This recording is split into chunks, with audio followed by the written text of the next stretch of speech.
HBO must have heard me last season. In just about every House of the Dragon recap, I loudly proclaimed, "Where are the dragons?" Fast forward 2 years, and we have dragons crawling out of the woodwork in Season 2. Literally. This week's episode features the winged beasts finally emerging from their hiding spots, and clearly ready for their close-ups.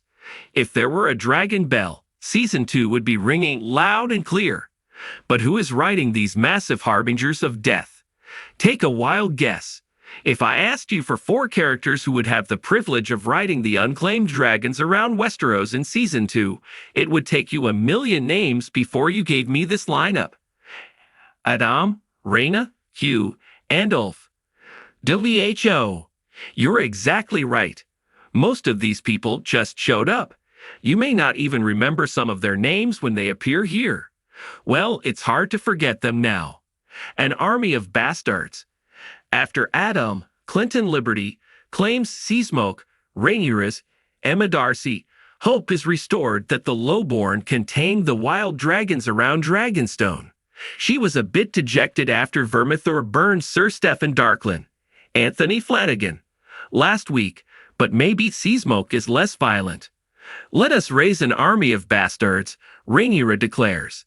When she returns to her scrolls, Mysaria Sonoya Mizuno reminds her that looking for more names here is a pointless task.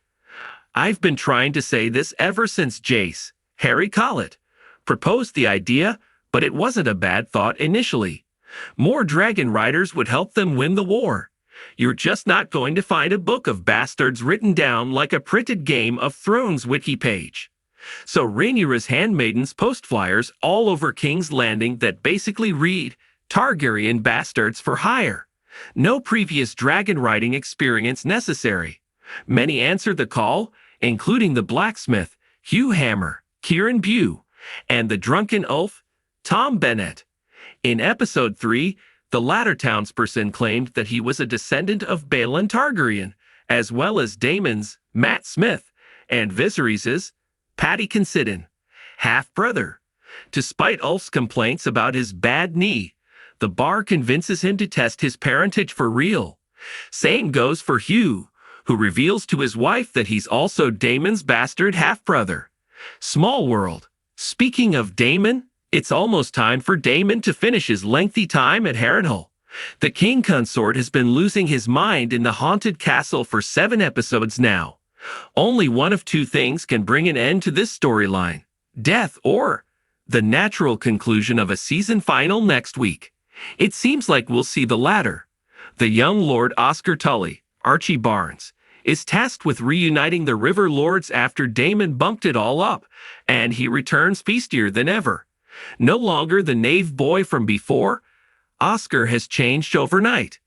He has dishonored himself and the crown. He tells the River Lords about Daemon.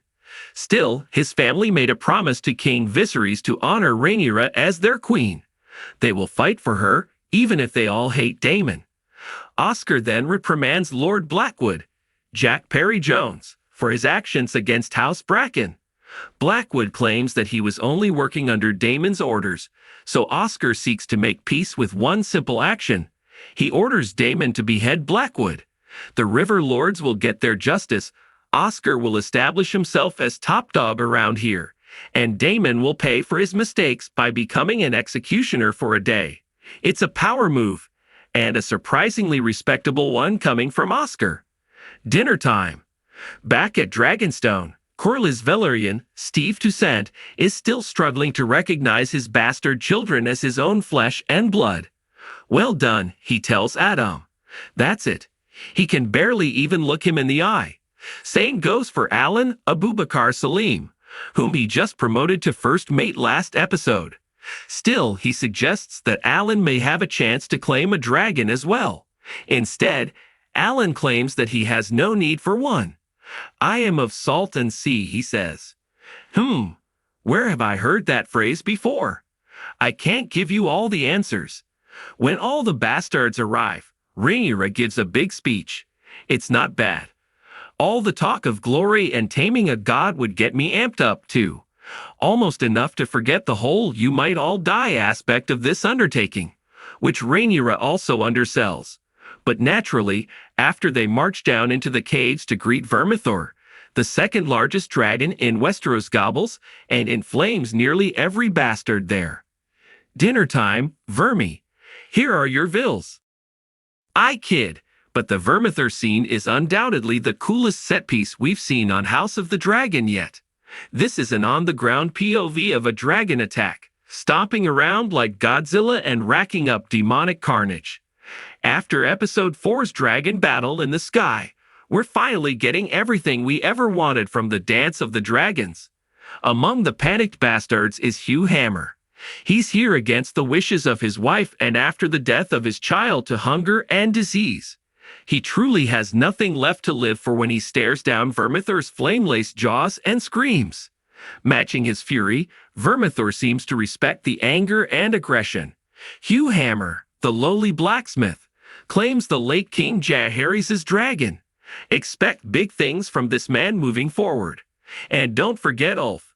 The bastard escapes into the caves, only to find himself face down in the muck of another dragon, Silverwing. Aemond must be freaking out, right? Big time.